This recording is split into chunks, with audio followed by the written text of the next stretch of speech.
Wiring and application of 0/1 to 10 volt series. Wiring diagram 1. 100 to 240 volts AC input to the dimmer. 1 to 10 volts signal output of the dimmer connects with signal input of the dimmable driver. 100 to 240 volts AC input to the dimmable driver.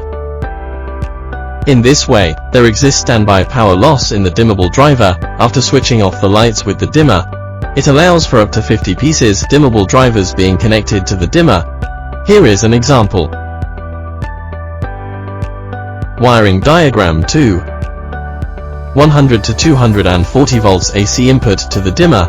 AC output and signal output of the dimmer connects with AC input and signal input of the dimmable driver. In this way, the dimmable driver will be switched off at the same time, once turning off the lights with the dimmer. The number of dimmable drivers that connects to the AC output of the dimmer should comply with the constraint that total input current of the load cannot exceed 1.5 ampere. For example, the input current of the dimmable driver is 0.2 ampere. Max number of dimmable drivers should be 1.5 ampere divided by 0.2 ampere equals 7.5, that is less than 7 pieces. If we want to connect more dimmable drivers to this dimmer, add an AC contactor between the dimmer and the dimmable driver. Max number of dimmable driver up to 50 pieces. Matters need attention. 1 to 10 volt signal wires should be thicker than 0.5 square millimeters and shorter than 50 meters.